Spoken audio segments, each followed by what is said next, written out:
Καλησπέρα σε όλους. Ελπίζω να ακούγομαι. Κάνω μία μικρή αναφορά στο θέμα της γνωμοδότησης Μποτόπουλου, το οποίο είναι και πάρα πολύ σημαντικό. Είναι πάρα πολύ σημαντικό, όχι διότι αν εφαρμοζόταν η γνωμοδότηση δεν θα μπορούσαν να ψηφίσουν μόνο το άθλιο νόμο περί ΛΟΑΤΚΙ, αλλά και διότι ακριβώς επειδή δεν εφαρμόστηκε, δίνεται η δυνατότητα στον μέσο άνθρωπο να καταλάβει τι πραγματικά συμβαίνει με αυτούς οι οποίοι εμφανίζονται ως αντιπολίτευση στην κυβέρνηση. Η γνωμοδότηση Μποτόπουλου δεν έχει κάνει τίποτε άλλο παρά να αναφέρεται στο Σύνταγμα. Το Σύνταγμα ξεκάθαρα μας λέει ότι η Βουλή μπορεί να λειτουργήσει την τελευταία χρονιά αν δεν παραιτηθούν παραπάνω από το 1/5 των βουλευτών. Αυτό μας λέει από την άλλη πλευρά, επαγωγικά για αυτούς οι οποίοι δεν καταλαβαίνουν, ότι η Βουλή δεν μπορεί να λειτουργήσει αν παραιτηθεί έστω και ένας βουλευτής για τα πρώτα 3 χρόνια. Τι θα πει δεν μπορεί να λειτουργήσει η Βουλή? Επειδή βγήκε η Νίκη και έλεγε τα δικά της και βγήκανε διάφοροι χαφιέδες και πράκτορες στο διαδίκτυο, κοινοποιήστε όσοι με ακούτε, και λέγανε τα εξής φοβερά, ότι ο Μποτόπουλος βγήκε μια τύπισσα, να το πούμε έτσι, μια γριά, ας πούμε, η οποία βγήκε και είπε ότι πληρώθηκε, λέει, ο Μποτόπουλος για να πει ψέματα, να προσαρμόσει δηλαδή τη γνωμοδότησή του σε αυτά στα οποία του ζητήθηκαν. Αυτό είναι αναλυθές, διότι μόνον υποκείμενα όπως αυτοί οι οποίοι ισχυρίζονται κάτι τέτοιο θα πληρωνόντουσαν για να παραβιάσουν τον όρκο τους, την σκέψη τους και την νομική τους υπόσταση. Ο Μποτόπουλος είναι ένας κανονικός συνταγματολόγος, ο οποίος με πολύ μεγάλη συστολή λέει τη γνώμη του και δεν την λέει για χρήματα, έτσι, την λέει ακριβώς επειδή πιστεύει ότι κάνει το επιστημονικό του καθήκον. Το Σύνταγμα λοιπόν είναι ξεκάθαρο. Ο συνταγματολόγος επανέλαβε αυτά τα οποία λέει το Σύνταγμα. Μας διευκρίνησε το θέμα του βουλευτού επικρατείας. Ο βουλευτής επικρατείας για άλλους λόγους, ακόμα και να παραιτηθεί, η Βουλή θα κλείσει μόνον αν όλοι οι αναπληρωματικοί από όλα τα κόμματα, από το συγκεκριμένο κόμμα παραιτηθούν. Όχι μόνον οι αναπληρωματικοί στο ψηφοδέλτιο επικρατείας.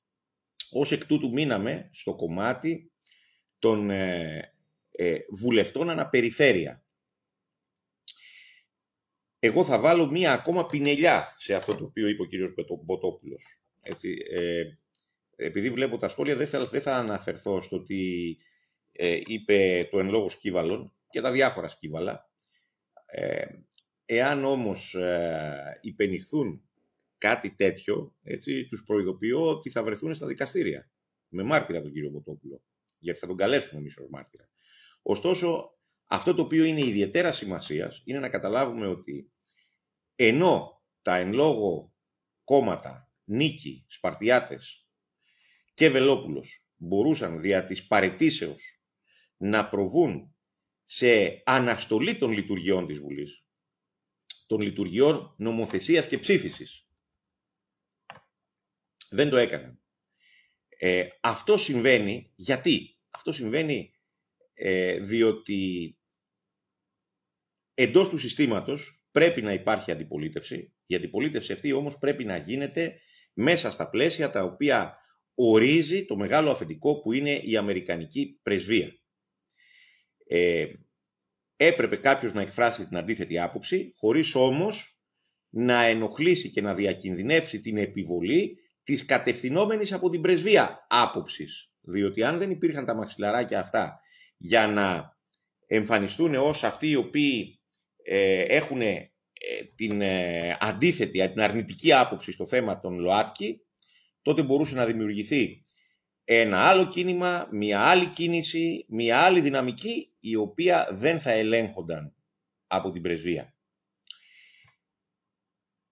Γιατί όμως η Βουλή δεν μπορεί να νομοθετήσει, ενώ μπορεί να λειτουργεί? Γιατί δεν κλείνει, έτσι, δεν κλείνει όσον αφορά το να πηγαίνουν οι βουλευτές εκεί πέρα να συζητούν, αλλά δεν μπορεί να νομοθετήσει. Αν πάτε στο Σύνταγμα θα δείτε ότι το πνεύμα του Συντάγματος, το οποίο θα το δείτε σε διάφορα άρθρα, λέει ότι αυτοί οι οποίοι βρίσκονται μες στη Βουλή εκπροσωπούν το έθνος. Εκπροσωπούν δηλαδή το έθνος όχι μερικώς, αλλά ολικώς, το 100% του έθνους. Το 100% του έθνους συνταγματικά εκπροσωπείται από τους βουλευτές οι οποίοι νομοθετούν για το 100% του έθνους. Αν ένας βουλευτής λείπει, τότε δεν υπάρχει νομοθεσία για το 100% του έθνους και αμέσως έχουμε απτή αντισυνταγματικότητα για οτιδήποτε ψηφιστεί. Αυτό είναι κάτι το οποίο δεν το αναφέρει ο κύριος Μποτόπουλος. Είναι κάτι όμως το οποίο είναι προϊόν της κοινής λογικής, την οποία διάφοροι ηλίθιοι πράκτορες, ψυχασθενείς, γυναίκες και άντρες, την στερούνται αυτή τη λογική και όταν την βλέπουν την τρέμουν και γι' αυτό τους επιτίθενται. Η γνωμοδότηση λοιπόν του Μποτόπουλου ήρθε να μας αποδείξει ότι τα κόμματα όπως η Νίκη, το κόμμα του Βελόπουλου και οι Σπαρτιάτες στηρίξανε με έμεσο τρόπο το νομοσχέδιο, τον νόμο των ΛΟΑΤΚΙ. Δεν θέλανε να το ρίξουνε, απλά θέλανε να ψηφίσουν για να δείξουν ότι είναι αντίθετοι. Πάμε σε ένα άλλο σημείο για να καταλάβετε ότι η τακτική τους είναι παρόμοια. Αυτά είναι τα λεγόμενα κοινοβουλευτικά παιχνίδια. Έχουμε την κυρία Κεραμέως, με την οποία θα τα πούμε στα δικαστήρια όταν έρθει η ώρα, η οποία ψήφισε, έφερε νόμο για να πληρώνουν παράβολο 20.000 ευρώ όσοι θέλουν να συμμετέχουν στις ευρωεκλογές. Αυτό παραβιάζει την έννοια της δημοκρατίας, βάζει πύχη ο οποίος δημιουργεί διακρίσεις σε αυτούς οι οποίοι πρέπει να συμμετέχουν στις εκλογές, που μπορούν να συμμετέχουν στις εκλογές, και παραβιάζει και την αρχή της ισότητας.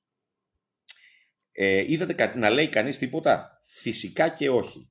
Το περάσανε, το κάνανε αβαβά. Ο κύριος Βελόπουλος, ο κύριος Νατσιός. Είμαι σίγουρος ότι ψηφίσανε αντίθετα. Γιατί ψηφίσανε αντίθετα? Διότι ήταν σίγουροι ότι η κυβερνητική πλειοψηφία θα επιβάλλει αυτόν τον νόμο. Το ίδιο πράγμα συνέβη και με τον νόμο των ΛΟΑΤΚΙ.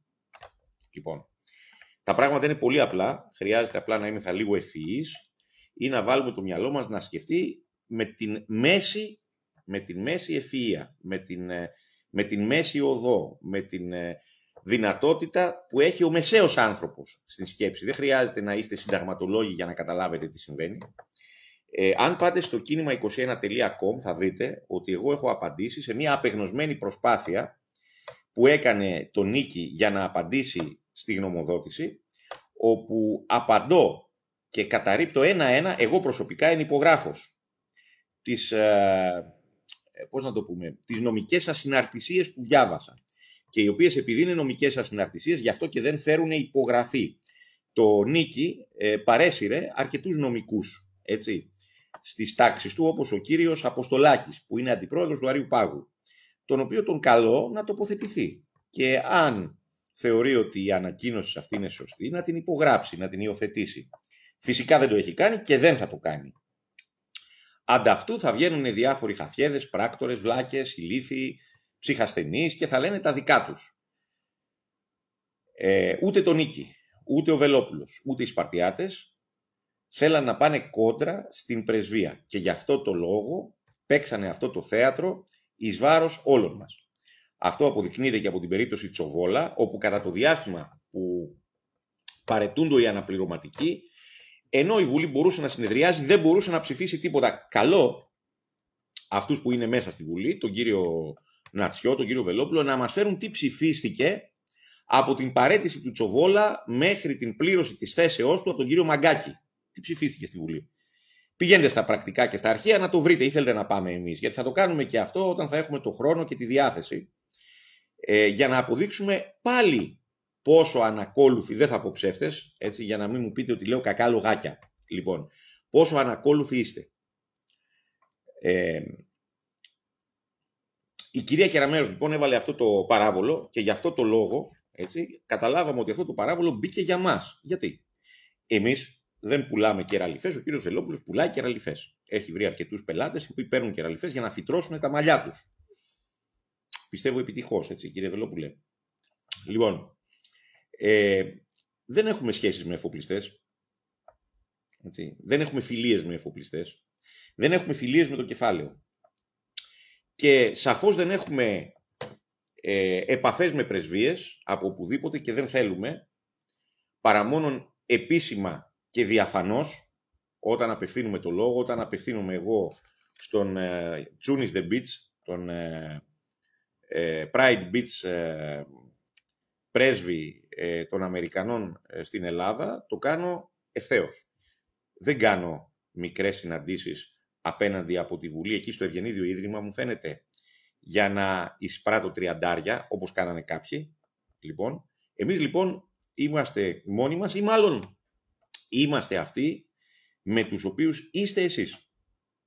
Και γι' αυτό το λόγο, έτσι, τον αγώνα και την προσπάθεια τον κάνουμε στο μέτρο που μας επιτρέπουν οι άνθρωποι που είναι μαζί μας. Και βέβαια δεν περιμένουμε να είναι μαζί μας οι άθλιες αυτές πρακτόρισες και πράκτορες, οι οποίοι επενδύουν στην αφέλεια, η οποία βρίσκεται σε μεγάλο μέρος του κοινού, για να εγκαταστήσουν, να χύσουν το δηλητήριό τους. Απευθυνόμεθα στους καλούς ανθρώπους, οι οποίοι είναι και βασανισμένοι και ανήσυχοι και που στο κάτω-κάτω της γραφής έχουν βαρεθεί να τους κοροϊδεύουν. Σε τι να πρωτοαναφερθώ? Να αναφερθώ στο ότι ο κύριος Χατζηνικολάου από το Ενενικό μαζί με τον κύριο Νιφλή συνεργάζεστε, έτσι δεν είναι? Φίλοι του κύριου Βελόπουλου δεν είστε? Προβάλλουν αυτή τη στιγμή έναν τύπο ο οποίος τα είχε με το Μινά, ή προβάλλουν από το πρώτο θέμα τα facilities του ξενοδοχείου που κάνει τις ανομαλίες του ο κύριος Κάσελ με τον νεαρό του Κίνεδο. Προβάλλουν δηλαδή ως πρότυπο, όχι στη μεταμεσονύκτια ζώνη, αλλά εκεί που το βλέπουν και τα παιδιά, κάτι το οποίο είναι άθλιο μετά την γελιότητα για την οποία διακρίνεται. Και είναι και ξεκάθαρα αντίχριστο. Διαβάστε τις γραφές να δείτε τι λένε.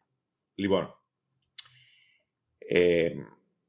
τι να πω, ας πούμε, να μιλήσουμε γιατί. Να μιλήσουμε για τις αθλιότητες τις οποίες βλέπουμε της απόκρυψης της αλήθειας. Τη γνωμοδότηση Μποτόπουλου, την οποία εμείς θα τη διαδώσουμε παντού, θα φτάσει μέχρι τη Ρωσία η γνωμοδότηση Μποτόπουλου, για να καταλάβουν οι Ρώσοι τι είστε. Λοιπόν, κύριοι, την έκαναν αβαβά όλοι αυτοί οι οποίοι θεωρούν ότι πρώτο τους θέμα είναι το αν, το αν μαγειρεύει καλά καρμπονάρα, ας πούμε, το Κατερινάκι, ή αν η Δανάη κάνει δίαιτα, ή δεν ξέρω κι εγώ τι άλλο, το προνιούς και ούτω καθεξής. Η εστία, έτσι, η οποία έσπευδε να βάζει τον Νατσιό να απαντάει στον Τατσόπουλο για να δείξει ότι από εδώ είναι η αντίδραση, εδώ ψηφίστε όσοι φεύγετε από τη Νέα Δημοκρατία, έτσι, δεν έχει πει τίποτα. Είπε όμως το Μακελιό, και ευχαριστούμε τον Στέφανο Χίο γι' αυτό, είπε η Τρικλοποδιά, ένα blog, και είπε και η Ελεύθερη Ώρα, για την οποία επειδή στο παρελθόν την έχω επιπλήξει για τη στάση της, έτσι, θεωρώ ότι προσαρμόζεται προς το δίκαιο πλέον, σιγά σιγά. Δεν ξέρω τι θα κάνει στο μέλλον. Όλο αυτό γίνεται γιατί θέλουν να δημιουργήσουν ένα τείχος ανάμεσα στον κόσμο και στην αλήθεια, έτσι ώστε να συνεχίσει να υφίσταται το παρόν σύστημα, να πηγαίνουν έρχονται στις Βρυξέλλες, να κάνουν βόλτες, να κάνουν δηλώσεις, έτσι, από δηλώσεις άλλο τίποτα, και να συνεχίζεται αυτό το οποίο γίνεται. Πείτε μας λοιπόν, η στάση του Νατσιού, του Βελόπουλου και των Σπαρτιατών, τι άλλαξε μπροστά στη γνωμοδότηση αυτή? Τι άλλαξε μπροστά στην ψήφιση του νομοσχεδίου? Τίποτα. Το νομοσχέδιο ψηφίστηκε. Εάν κάναν ό,τι λέγαμε, θα ψηφιζόταν? Τι θα συνέβαινε? Θα κινητοποιεί η κοινή γνώμη εναντίον της Νέας Δημοκρατίας? Αλλά επιμένανε με το ζόρι εκεί ότι δεν θα γίνει τίποτα. Ότι δεν γίνεται τίποτα. Γιατί ξέρουν ότι δεν ξέρετε ιστορία. Και ταυτόχρονα ξέρουν ότι εμείς μπορούμε να μιλάμε, αλλά να μην μας ακούνε όλοι όσοι πρέπει. Και γι' αυτό το λόγο ζητάω από όλους σας και να ενισχύσετε το κίνημα και να διαδώσετε τα βίντεό μας. Εμείς δεν δεχόμαστε μίγα στο σπαθί μας. Το θέμα της κυρίας Κεραμέως, για την οποία θα έχουμε αυριανή εκπομπή, θα βάλω αρκετά στοιχεία για την καριέρα της κυρίας. Όταν εγώ έτρεχα στα καράβια και στο Αφγανιστάν, η κυρία έφτιαχνε βιογραφικό για να έρθει να με κυβερνήσει, εμένα και εσάς. Λοιπόν, θα αναλυθεί πλήρως και θα αντιμετωπιστεί στα δικαστήρια. Έτσι, δεν θα δεχθούμε καμία παραβίαση των δημοκρατικών μας δικαιωμάτων, επειδή μια κυρία που ήρθε από την Αμερική, έτσι, ως πράκτορας των ιδεών του Αμερικανο-σιωνισμού, λοιπόν, του Αμερικανο-σιωνισμού, προσέξτε τι λέω, δεν είναι ο σιωνισμός του Ισραήλ, είναι ένας διαφορετικός σιωνισμός, μπορεί να μην είναι καν σιωνισμός, είναι απλά μια τάση, είναι η τάση του κυρίου Biden, λοιπόν, ήρθε να επιβάλλει τη γνώμη της σε έναν λαό ο οποίος χυμάζεται. Το πόσο ο λαός χυμάζεται, τι να σας πω. Να σας πω ότι στην Ιταλία με διπλάσιο κατώτερο μισθό γύρω στα 1.200 ευρώ, 1.300 ευρώ, ο καφές έχει 1,5 ευρώ. Και εδώ στο κέντρο που πήγα και πήρα έναν καφέ σήμερα, πλήρωσα 3,30 για έναν καφέ. Από αυτό και μόνο θα καταλάβετε τι συμβαίνει. Με το μισό κατώτερο μισθό. Αυτό το κάνουν επίτηδες. Τι να πούμε, να μιλήσουμε για το ότι πουλήσανε το σιδηρόδρομό μας, τον οργανισμό σιδηροδρόμων, για 1 εκατομμύριο ευρώ. Όλα αυτά λοιπόν τα χρησιμοποιούν μόνο καρατοδοκούν για να τραβήξουν τον κόσμο εκεί που τους βολεύει. Δεν τους ενδιαφέρει να είναι αποτελεσματικοί, τους ενδιαφέρει να είναι μέσα στο παιχνίδι. Αυτό το παιχνίδι λοιπόν εμείς οι ευρωεκλογές θέλουμε να τους το χαλάσουμε. Για να τους το χαλάσουμε χρειαζόμαστε την ενίσχυσή σας, χρειαζόμαστε τη βοήθειά σας. Όσο για αυτούς οι οποίοι συμπεριφέρονται κατά τρόπο που δεν πρέπει, δεν θα τους βάλουμε πιπέρι στο στόμα εμείς, αυτό έπρεπε να το κάνει η μάνα τους. Θα τους πάμε όμως εκεί που πρέπει. Αυτό το λέω προς όλες τις περιοχές στις οποίες βρίσκονται και προς τη Νέα Μάκρη. Λοιπόν, η συνέχεια θα είναι απολαυστική. Απολαυστική. Θέλανε κομμάτι της δημοσιότητας, θα τους το χαρίσουμε, απλά θα τους κοστίσει λίγο ακριβά. Κοινοποιήστε το βίντεο, ενισχύστε το κίνημα. Δεν έχουμε πολύ καιρό, έχουμε περίπου 3 μήνες. Έτσι, σε αυτούς τους 3 μήνες πρέπει να μαζέψουμε περίπου 50.000 ευρώ. Αυτό σημαίνει ότι αν 1.000 άτομα βάλετε από 50 ευρώ, μπορούμε να τους τσακίσουμε. Το ποσό το οποίο θα μαζευτεί, εάν δεν είναι αρκετό, θα χρησιμοποιηθεί για τις βουλευτικές. Όμως εμείς θέλουμε να τους χαλάσουμε τη βολή τους. Θέλουμε να μπούμε στο παιχνίδι τους και να το αναποδογυρίσουμε. Εσείς θέλετε να μπείτε στο παιχνίδι τους και να τους το αναποδογυρίσετε. Γιατί είναι όλοι μαζί, είναι όλοι εναντίον σας, είναι όλοι υποκριτές, όλοι πιστεύουν ότι είναι τελειωμένη υπόθεση η χώρα, οπότε το μόνο πράγμα που έχουν να κάνουν είναι να παίζουν έναν ρόλο, το ρόλο του πατριώτη, το ρόλο του αριστερού, το ρόλο δεν ξέρω και εγώ τι άλλο. Αυτό το πράγμα λοιπόν εμείς θα το χαλάσουμε. Θα τους χαλάσουμε και τα πρακτόρια τους και τις πρακτόρισες. Έρχεται η ώρα να τιμωρηθούν. Αργά ή γρήγορα. Σιγά σιγά. Με επιμονή και με υπομονή. Το κίνημα 21 δεν έχει ούτε εφοπλιστές πίσω του, ούτε πουλάει κεραλιφές, ούτε έχει πρεσβείες πίσω του. Το κίνημα 21 έχει τους Έλληνες δίπλα του και το Θεό από πάνω. Είμαι ο πλοίαρχος Ζώης Μπέχλης. Για το κίνημα 21, για το 21, παρακαλώ πολύ, κοινοποιήστε το βίντεο, κάντε like για να σπάσουμε τον αλγόριθμο και το βίντεο βέβαια θα σηκωθεί και στο YouTube. Καλή συνέχεια σε όλους. Γεια σας.